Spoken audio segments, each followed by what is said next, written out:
ወወልድ ወመንፈስ ቅዱስ አሐዱ አምላክ አሜን። በስመ አብ ወወልድ ወመንፈስ ቅዱስ አሐዱ አምላክ አሜን። በስመ አብ ወወልድ ወመንፈስ ቅዱስ አሐዱ አምላክ አሜን። የእግዚአብሔር ልጆች የእናታችን የቅድስት ድንግል ማርያም ወዳጆች በወደደንና ባፈቀረን በአንድ ልጁ በኢየሱስ ክርስቶስ ፍጹም ሰላም እንደምን ለዚህ ሰዓት ደረሳችሁ? እንደምን ለዚህ ሰዓት ደረሳችሁ? አሜን። እግዚአብሔር ይመስገን ብለን እንድናመሰግነው የፈቀደልን የቅዱሳን አምላክ ቅዱስ እግዚአብሔር ስሙ ከፀሐይ መውጫ እስከ ፀሐይ መጥለቂያ ድረስ በእኛ በፍጥረቶቹ አንደበት የተመሰገነ ይሁንልን። ልጅ ተጠርቶ እናት አትቀርምና የእናታችን የቅድስት ድንግል ማርያም ስሟ በእኛ በልጆቿ አንደበት የተመሰገነችና የተወደሰች ትሆንልን። የቅዱሳን መላእክት፣ ጻድቃን፣ ሰማዕታት ስማቸው በተሰጣቸው ክብር መጠን የተመሰገኑ ይሆኑልን። ዛሬ እግዚአብሔር ቢፈቅድና ቢረዳን የምንነጋገርበት የትምህርታችን ርዕስ ለክፉዎች ሰላም የላቸውም። ይህንን ኃይለ ቃል የምናገኘው በዚህ በትንቢተ ኢሳይያስ ምዕራፍ 57 ቁጥር 21 ላይ ሲሆን ቃሉን የተናገረው ወይም የጻፈልን ከአራቱ አበይት ነቢያት መካከል የሚመደበው የስሙ ትርጉም መድኃኒት ተብሎ የሚጠራው ነቢዩ ኢሳይያስ ነው ማለት ነው። የትምህርታችን ዋና ዓላማ ለትውልዱ የሰላምን ጥቅም መንገርና በሕይወት በተግባር እንዲኖሩት ማስረዳት ነው። የእግዚአብሔር ልጆች እግዚአብሔር ሰላማችን ነው። እግዚአብሔር ነፃነታችን ነው። እግዚአብሔር የሕይወታችን ዋስትና ነው። እግዚአብሔር የሰላም፣ የፍቅር፣ የይቅርታ፣ የአንድነት፣ የበረከት አምላክ ነውና ከክፋት ርቀን ከምቀኝነት ተለይተን ከዘረኝነት አስተሳሰብ ወጥተን ከደም አፍሳሽነት ወጥተን በፍቅሩ በአንድነት እንድንኖር የእርሱ መልካም ፍቃድ ይሁንልን። እግዚአብሔር በነቢያቱ አድሮ ይናገራል። እግዚአብሔር በሐዋርያቱ አድሮ ይናገራል። እግዚአብሔር በቀደሙት አበው አባቶች አድሮ ይናገራል። እግዚአብሔር በመጽሐፍት አድሮ ይናገራል። እግዚአብሔር በዚህ ዘመን ደግሞ በሊቃውንቱ፣ በካህናቱ፣ በሕፃናት ጭምር አድሮ ይናገራልና እግዚአብሔር ሲናገር ጆሮአችንን ከፍተን ልቦናችንን ሰጥተን ቃሉን ልንተገብርና እጃችንን ለሰላም፣ ለፍቅር፣ ለአንድነት ልናነሳ ይገባል ማለት ነው። የእግዚአብሔር ልጆች በዚህ ዘመን ሰላም የተናፈቀበት ዘመን፣ በዚህ ዘመን ፍቅር የተናፈቀበት ዘመን ነው። በዚህ ዘመን አንድነት የተናፈቀበት ዘመን፣ በዚህ ዘመን የሰው ልጅ በሰላም ወጥቶ በሰላም እንዲገባ የተናፈቀበት ዘመን ነው። ዘመኑ ክፉ ነውና ቀጥ ብላችሁ አትሄዱም ብሏልና የእግዚአብሔር ልጆች ዘመኑን በጾም፣ በጸሎት፣ በፍቅር፣ በአንድነት መዋጀት ይገባናል ማለት ነው። የእግዚአብሔር ልጆች የዚህን ሰዓት በቤታችን ሰላም ይሰፍናል። በአካባቢያችን፣ በመንደራችን፣ በኢትዮጵያ ሀገራችን፣ በአፍሪካ፣ በዓለም ሕዝብ ሁሉ ሰላም ይሰፍናልና ወደ እኔ ተመለሱ እኔም ወደ እናንተ እመለሳለሁ ብሏልና እግዚአብሔር እኛም ከክፋት፣ ከምቀኝነት፣ ከዘረኝነት፣ ከዘፋኝነት፣ ከጣዖት አምልኮት ተለይተን ወደ እግዚአብሔር በምሕረት፣ በይቅርታ፣ በንስሐ እንድንመለስ የእርሱ መልካም ፍቃድ ይሆንልን። ነቢዩ ኢሳይያስ በዚህ በትንቢተ ኢሳይያስ ምዕራፍ 57 ቁጥር 1 ጀምሮ ስንመለከት ነቢዩ ኢሳይያስ እስራኤላውያን በጣዖት አምልኮት ተጠምደው ከእግዚአብሔር ሕግ ርቀው ከትእዛዙ አፈንግጠው በጣዖት አምልኮት ይመላለሱ ነበርና በእግዚአብሔር አማካኝነት ነቢዩ ኢሳይያስ ወደ እስራኤላውያን ሄዶ እንዲህ ብሎ ተናገራቸው። እናንተ የኃጥአን ልጆች፣ የዘማውያንና የጋለሞታ ዘሮች ወደዚህ ቅረቡ። በማን ታላግጣላችሁ? በማን ላይስ አፋችሁን ታላቅቃላችሁ? ከጣዖት፣ ከዝሙት፣ ከክፋት፣ ከልዩነት፣ ከዘረኝነት ወጥታችሁ በይቅርታ በንስሐ ወደ እግዚአብሔር ተመለሱ ብሎ ለእስራኤላውያን ነቢዩ ኢሳይያስ ተናግሯቸዋል። በተናገራቸው ሰዓትም የእግዚአብሔር ልጆች ጣዖት ያመልኩ ነበርና ከእግዚአብሔር ሕግ ርቀው ነበርና እግዚአብሔርን አሳዝነው ነበርና ወደ ጣዖት አምልኮት አዘንብለው ነበርና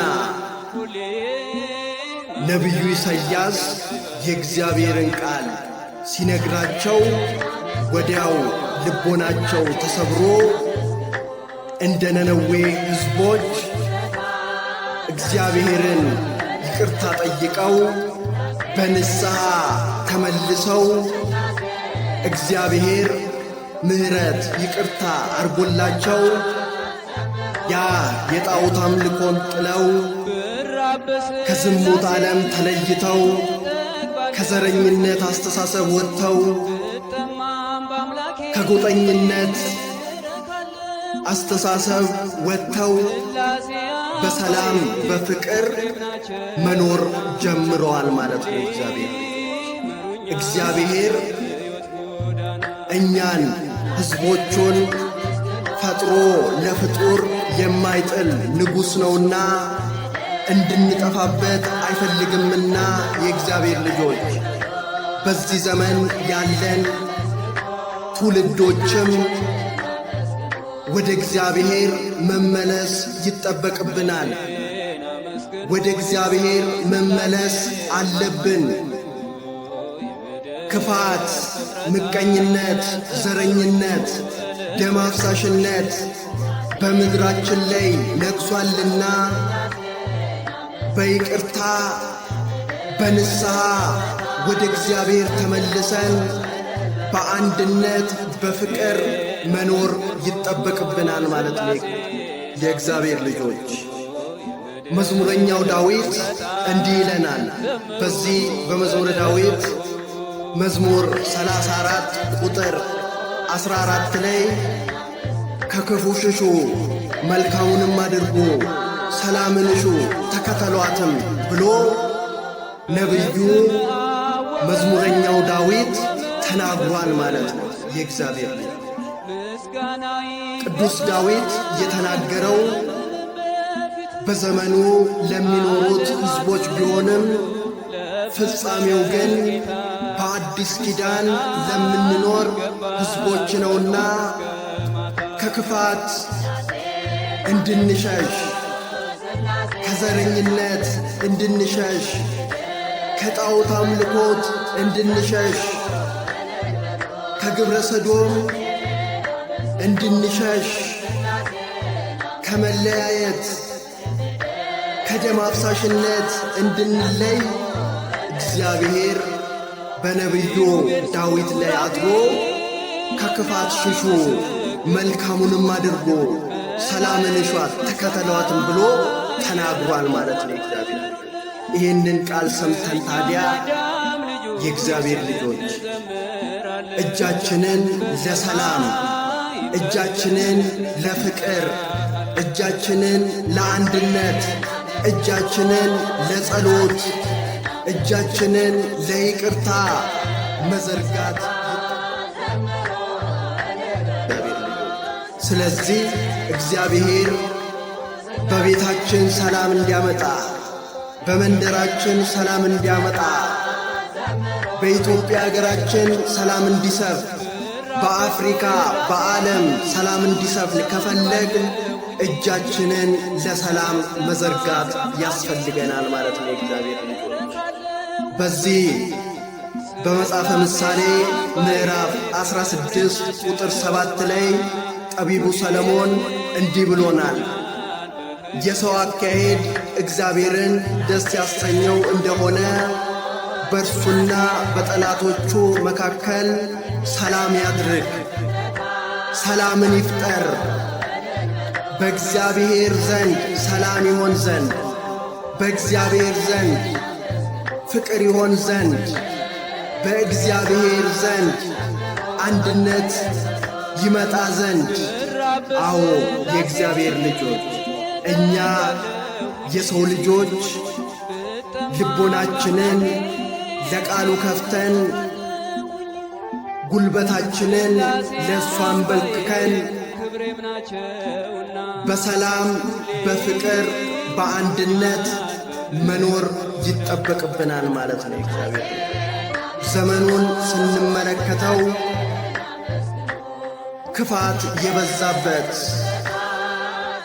ዘረኝነት የበዛበት፣ ጎጠኝነት የበዛበት፣ ደም አፍሳሽነት የበዛበት፣ ዘፋኞች ያየሉበት፣ ምስጋና የቀነሰበት፣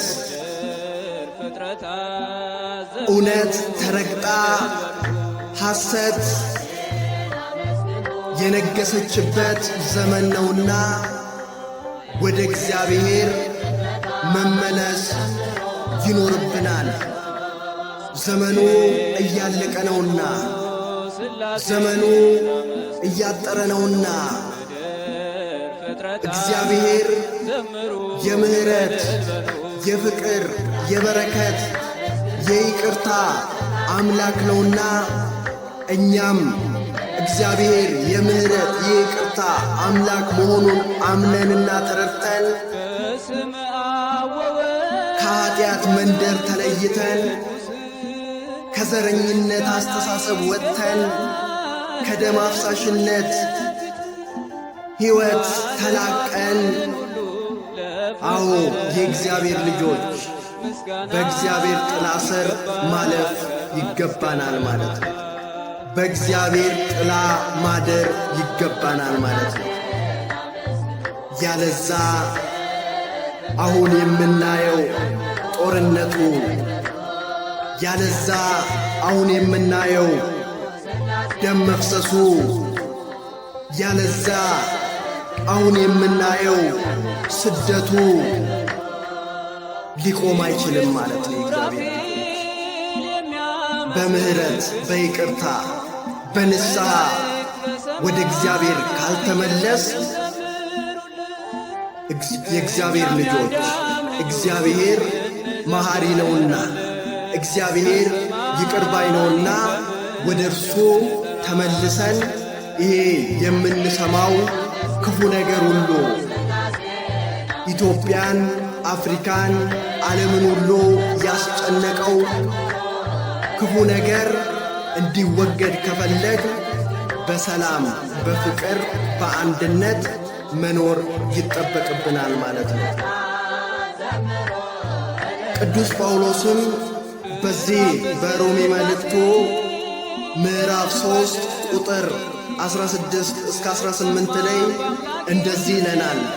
ጥፋትና ጉስቁልና በመንገዳቸው ይገኛል፣ የሰላምንም መንገድ አያውቁም ብሎ ቅዱስ ጳውሎስ ጽፎልናል። የእግዚአብሔር ልጆች ክፉ አድራጊዎች የዳቢሎስ ግብረ አበሮች የዳቢሎስ ማደሪያዎች ናቸውና የእግዚአብሔርን ፍቅር የእግዚአብሔርን ሰላም አያውቁትምና ትእዛዙን አይፈጽሙምና ለክፋት የተሰለፉ ናቸውና የእግዚአብሔር ልጆች ቅዱስ ጳውሎስ የሰላምን መንገድ አያውቁትም፣ ሕዝቡን ያስለቅሳሉ፣ ድሃን ይበድላሉ፣ ፍርድን ያጓድላሉ፣ ሕዝብ በሰላም ወጥቶ በሰላም እንዳይገባ ያደርጋሉ፣ ደምን ያፈሳሉ ብሎ ተናግሯልና የእግዚአብሔር ልጆች ይህንን አውቀን እኛም ወደ ራሳችን ተመልሰን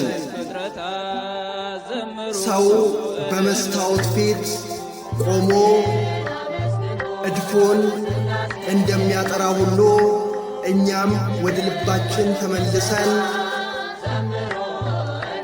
የሰላምን ጥቅም የሰላምን አስፈላጊነት አውቀን ከቤተሰቦቻችን ጋር ሰላም ፈጥረን ከጎረቤታችን ጋር ሰላም ፈጥረን ከአካባቢው ሕዝብ ጋር ሰላም ፈጥረን አዎ የእግዚአብሔር ልጆች ኢትዮጵያ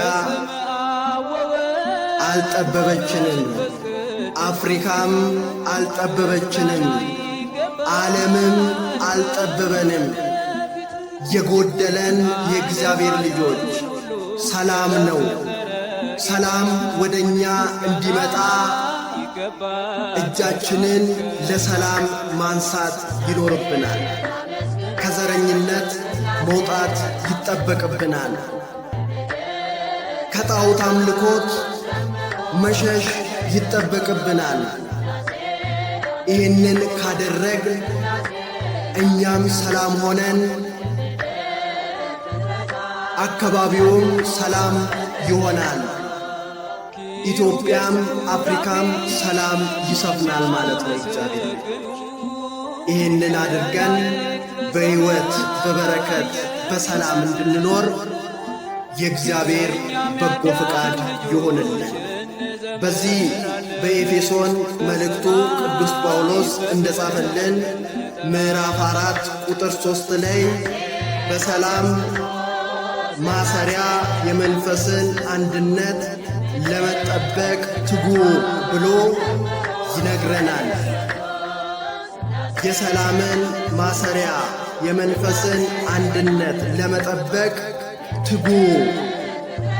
ለሰላም እጃችሁን አንሱ፣ ለፍቅር እጃችሁን አንሱ፣ ለይቅርታ እጃችሁን አንሱ። የተጣላን ካለን ታርቀን፣ የቀማን ካለን የቀማነውን መልሰን፣ የበደልን ካለ የበደልነውን ክሰን፣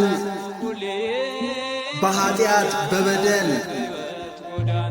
የወደቅን ካለን በንስሐ ታጥበን እግዚአብሔር ለኢትዮጵያ፣ ለአፍሪካ፣ ለዓለም ሁሉ ሕዝብ ሰላም እንዲያወርድልን በዋይታና በሐዘን በለቅሶ እግዚአብሔርን መጠበቅና መጠየቅ ይገባናል። በዚህ ዘመን እግዚአብሔር ያለዚያ ኀጢአት እየባሰ በደሉ እየከፋ ደም አፍሳሾች እየበዙ ምድር ትጨነቃለች። ንጹሐን ሕዝቦችም በማያውቁት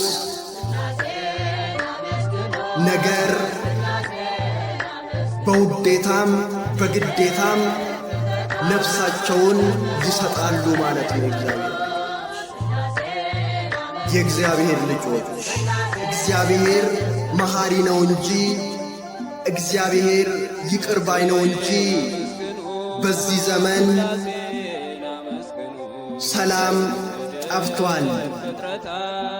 በዚህ ዘመን ፍቅር ቀዝቅዟል። በዚህ ዘመን አንድነታችን ጥያቄ ውስጥ ገብቷል።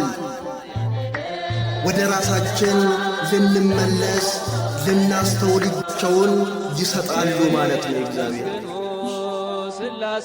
የእግዚአብሔር ልጆች እግዚአብሔር መሐሪ ነው እንጂ እግዚአብሔር ይቅር ባይ ነው እንጂ በዚህ ዘመን ሰላም ጠፍቷል። በዚህ ዘመን ፍቅር ቀዝቅዟል። በዚህ ዘመን አንድነታችን ጥያቄ ውስጥ ገብቷል። ወደ ራሳችን ልንመለስ ልናስተውል ይገባል። በአንዳንድ ግለሰቦች፣ በአንዳንድ ባለስልጣኖች፣ በአንዳንድ ጥቅም ፈላጊዎች የንጹሃን ደም በአንድም በሌላም እየፈሰሰ ይገኛል። ስለዚህ ወደ ራሳችን ተመልሰን የሰውን ማንነት ተመልክተን እኔ ለመደረግ የሌለበትን ነገር በባልንጀራ ላይ አታድርግ ነውና የሚለው የእግዚአብሔር ልጆች፣ አዎ ወደ ሰላም መንገድ መምጣት ይጠበቅብናል ማለት ነው። ወደ አንድነት መንገድ መምጣት ይጠበቅብናል ማለት ነው። የሕዝብን ስብራት በጥቂቱ ይፈውሳሉ። ሰላም ሳይሆን ሰላም ሰላም ይላሉ ብሎ ነቢዩ ኤርምያስ በዚህ በትንቢተ ኤርምያስ ምዕራፍ 6 ቁጥር 14 ላይ ተናግሯል። የእግዚአብሔር ልጆች ሰላም ሳይሆን ሰላም ሰላም ይላሉ፣ ሕዝቡን ያታልላሉ፣ ሕዝቡን ያሞኛሉ። ጦርነቱ እያለ ደም መፍሰሱ እያለ ጦርነቱ በየቦታው ተንሰራፍቶ ተዛምቶ እያለ አዎ አንዳንድ ባለስልጣኖች ለሆዳቸው ያደሩ ሆዳቸው ክብራቸው የሆነ ከእግዚአብሔር ትእዛዝ የራቁ በኃጢአት የተዋጡ ሕሊናቸውን ለገንዘብ ለስልጣን የሸጡ ባለስልጣኖች አዎ ሕዝቡን ለማሞኘት በአንድም በሌላም መንገድ ሰላም ሳይሆን ሰላም ሰላም ይላሉ። ስለዚህ የእግዚአብሔር ልጆች ሰላም ሳይሆን ሰላም ሰላም ማለቱ ሳይሆን የሚጠቅመው ወደ ሰላም መንገድ መምጣት፣ ወደ አንድነት መንገድ መምጣት፣ ወደ ፍቅር መምጣት፣ ይቅር መባባል፣ ከጦርነት አስተሳሰብ መውጣት ይጠበቅብናልና ከዘረኝነት አስተሳሰብ ማምለጥ መውጣት ይጠበቅብናልና የእግዚአብሔር ልጆች ሰላም ሰላም ስላልን ብቻ ሰላም ይመጣል ብለን የምናስብ ከሆነ ተሳስተናል ማለት ነው። በተሰበረ ልብ ወደ እግዚአብሔር ተመልሰን በይቅርታ በምህረት በንስሐ ተመልሰን አንድነታችንን እንደ ቀደሙት አባቶች መመለስ ይጠበቅብናል ማለት ነው። እግዚአብሔር እስቲ ሰላም ስንሆን ምን እናገኛለን ብለን 1-3 ነጥቦችን እንመልከት። ሰላም ስንሆን፣ ፍቅር ስንሆን፣ አንድነት ስንሆን ምን እናገኛለን ብለን ስንመለከት በአንደኛ ደረጃ በሰላም ወጥተን በሰላም እንገባለን። በሰላም ወጥተን በሰላም እንገባለን። ሰላምን ወደኛ ካመጣን፣ እጃችንን ለሰላም ከዘረጋን፣ እጃችንን ለይቅርታ ከዘረጋን፣ እጃችንን ለአንድነት ከዘረጋን ይቅር ከተባባል፣ አዎ የእግዚአብሔር ልጆች በሰላም ወጥተን በሰላም እንገባለን ማለት ነው። ሰላም ለኩልክሙ ስለሚል የእግዚአብሔር ቃል ሰላም ለሁላችሁ ይሁን። ለኢትዮጵያ ሰላም ይሁን፣ ለአፍሪካ ሰላም ይሁን፣ ለዓለም ሕዝቦች ሰላም ይሁን፣ ለእንስሳቱ ለሐዋርያቱ ሰላም ይሁን ብሏልና እግዚአብሔር። ሰላም ስንሆን በሰላም ወጥተን በሰላም እንገባለን። ቅዱስ ጳውሎስ በዚህ በሮሜ መልእክቱ ምዕራፍ 12 ቁጥር 8 ላይ እንዲህ ይለናል፣ ቢቻላችሁስ በእናንተ በኩል ከሰው ሁሉ ጋር በሰላም ኑሩ ብሎ ተናግሮልናል ወይም ጽፎልናል ማለት ነው ቅዱስ ጳውሎስ። ቢቻላችሁ ከሰው ሁሉ ጋር በሰላም ኑሩ፣ ይቅር ተባባሉ፣ ከጦርነት ከዘረኝነት አስተሳሰብ ተለዩ፣ ትእዛዙን ፈጽሙ። የሰላም የፍቅር የበረከት አምላክ ወደ መንደራችን ወደ ሀገራችን ወደ ዓለማችን እንዲመጣ ቢቻላችሁ ከሰው ሁሉ ጋር በሰላም ኑሩ ብሎ ቅዱስ ጳውሎስ ተናግሮናል ማለት ነው። ሰላም እንዲሆን ከፈለግን በምድራችን ላይ አንድነት እንዲነግስ ከፈለግ የእግዚአብሔር ልጆች ዘር ሳንለይ ጎሳ ሳንል በጎጣ ሳንከፋፈል፣ አዎ ክፋት ምቀኝነትን ጥለን ከአድመኝነት አስተሳሰብ ወጥተን ሁሉም የአዳም ዘር ነው ብለን ከሁሉም ጋር በሰላም መኖር ይጠበቅብናል ማለት ነው። እግዚአብሔር ልጆች የዛን ጊዜ እግዚአብሔር የምሕረት ዓይኖቹን የፍቅር እጆቹን ልኮ በምድሪቱ ላይ ሰላምን ያሰፍናል። በምድሪቱ ላይ ምሕረቱን በረከቱን ያወርዳል። የእግዚአብሔር ልጆች ሰላም እንድንሆን የእርሱ መልካም ፍቃድ ይሁንልን። በሁለተኛ ደረጃ ሰላም ስንሆን ምን እናገኛለን ስንል እንረጋጋለን። የእግዚአብሔር ልጆች እኛ በቀና ልብ በተሰበረ ልብ በበጎ ሕሊና ወደ እግዚአብሔር ተመልሰን ይቅር ተባብለን ለሰላም እጃችንን ካነሳን፣ አዎ የእግዚአብሔር ልጆች ኢትዮጵያ ትረጋጋለች፣ አፍሪካ ትረጋጋለች፣ ዓለም ትረጋጋለች። የእግዚአብሔር ልጆች ሰው በሰላም ወጥቶ በሰላም መግባት ይችላል ማለት ነው። በዚህ ዘመን ነጋዴው ነግዶ በሰላም ወደ ቤቱ መመለስ አቅቶታል። በዚህ ዘመን ተማሪው ተምሮ ወደ ቤቱ መመለስ አቅቶታል። በዚህ ዘመን የመንግሥት ሠራተኛው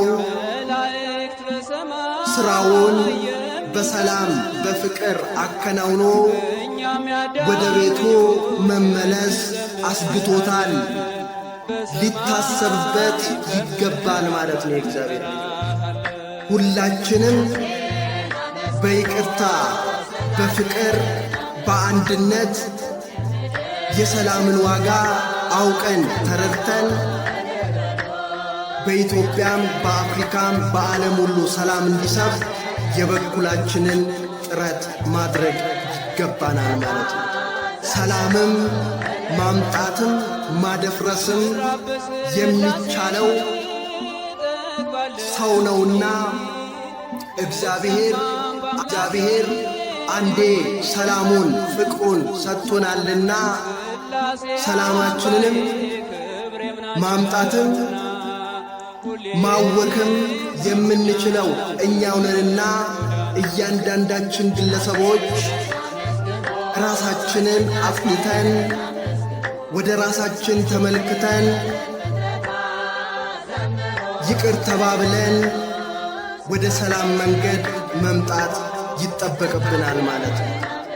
በዚህ በማርቆስ ወንጌል ምዕራፍ 9 ቁጥር 50 ላይ እንዲህ ይለናል እግዚአብሔር፣ በነፍሳችሁ ጨው ይግባ፣ እርስ በርሳችሁ ተስማሙ ብሎ በወንጌላዊው ቅዱስ ማርቆስ ላይ አድሮ ተናግሮናል ማለት ነው።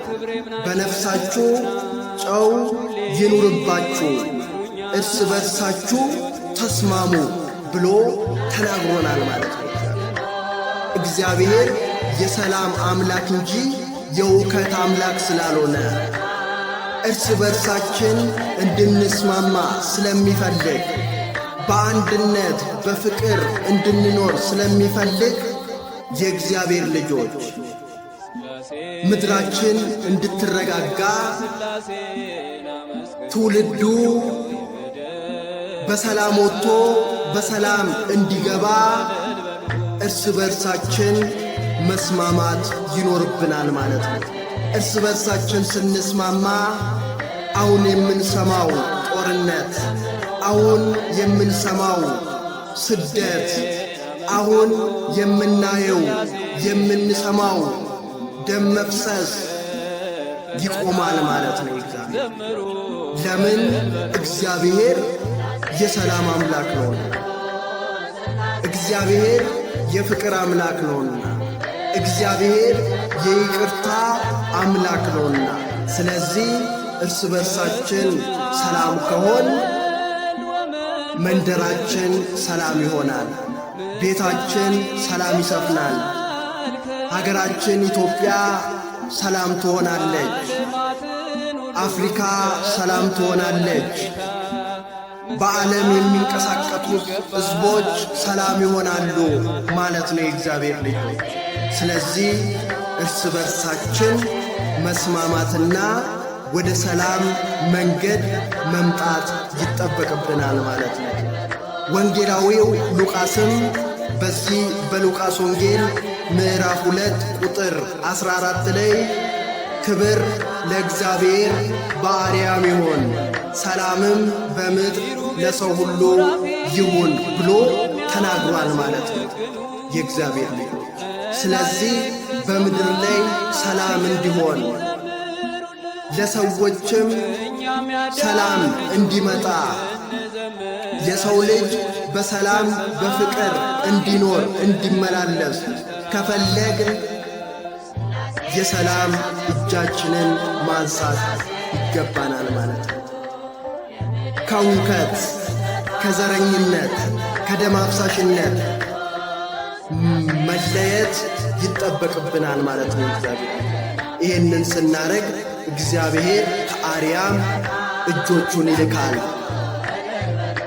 አረጋጊ መላእክትን ይልክልናል፣ ሰላሙን፣ ፍቅሩን፣ አንድነቱን ይሰጠናል፣ በረከቱን፣ ጸጋውን ያድለናል ማለት ነውና ስለዚህ ምድራችን ላይ ሰላም እንዲሰፍ፣ ምድራችን ላይ ፍቅር እንዲሰፍ፣ ሕዝቡ በሰላም ወጥቶ በሰላም እንዲገባ እንዲረጋጋ ከፈለግ እጃችንን ለሰላም ማንሳት ይጠበቅብናል ማለት ነው የእግዚአብሔር ልጆች።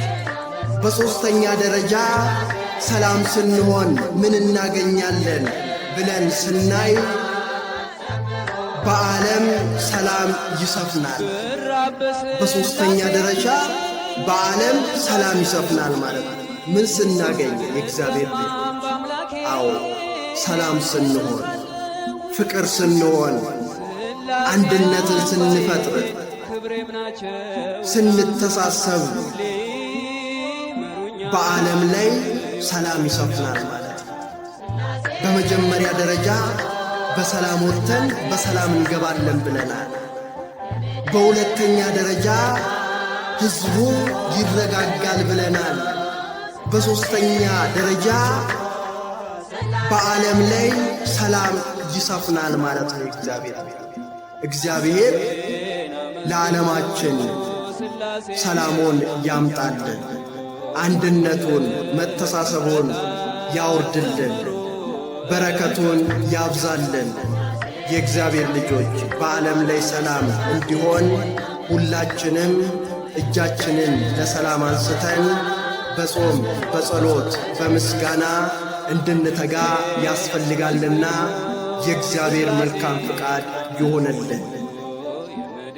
የእግዚአብሔር ምሕረቱ ቸርነቱ ፍቅሩ አያልቅምና ያልጠፋነው ከእግዚአብሔር ምሕረት የተነሳ ነውና የእግዚአብሔር ልጆች ከክፋት ርቀን ከዘረኝነት አስተሳሰብ ወጥተን በእምነት በሃይማኖት ጸንተን የቀማነውን መልሰን የበደልነውን ይቅር ብለን ያጠፋነውን ምሕረትን አድርገን ይቅር ተባብለን በንስሐ ሕይወት ተመላልሰን በሕይወት እንድንኖር የእግዚአብሔር መልካም ፍቃድ ይሆንልን። በመጨረሻ እግዚአብሔር እንዲህ ይለናል፣ እኔ የሰላም የፍቅር የበረከት አምላክ ነኝና ወደ ሰላም ተመለሱ፣ ፍቅርን አንድነትን ልበሱ ይለናልና እጃችንን ለሰላም ለፍቅር ለአንድነት እንድንዘረጋ የእርሱ መልካም ፍቃድ ይሆንልን። በዚህ በዮሐንስ ወንጌል ምዕራፍ 14 ቁጥር 27 ላይ እንዲህ ይለናል፣ ሰላምን እልክላችኋለሁ፣ ሰላምን እሰጣችኋለሁ። እኔ የምሰጣችሁ ሰላም ዓለም እንደሚሰጣችሁ ሰላም አይደለምና የእግዚአብሔር ልጆች እግዚአብሔር የሚሰጠን ሰላም የሰላም የፍቅር የበረከት ነውና የሐሰት ሰላም ሳይሆን የክህደት የመለያየት ሰላም ሳይሆን የፍቅር የበረከት ሰላም ነውና የሚሰጠን በሰላም በፍቅር ኖረን በይቅርታ ተመላልሰን ለኢትዮጵያ ለአፍሪካ ለዓለም ሰላም ነግሶ እንዲኖር የእግዚአብሔር በጎ ፈቃድ ይሆንልን። የትምህርታችን ርዕስ ለክፉዎች ሰላም የላቸውም ይላልና ከክፋት ርቀን ከምቀኝነት ተለይተን ከዘረኝነት አስተሳሰብ ከደም አፍሳሽነት አስተሳሰብ ተለይተን በሰላም በፍቅር እንድንኖር የእርሱ መልካም ፈቃድ ይሁንልን። የእናታችን አማላጅነት የቅዱሳን መላእክት፣ ጻድቃን፣ ሰማዕታት ረድኤት በረከት በእኛ ላይ ይደር። ወስብሐት ለእግዚአብሔር ወለወላዲቱ ድንግል ወለመስቀሉ ክቡር። ይቆየን።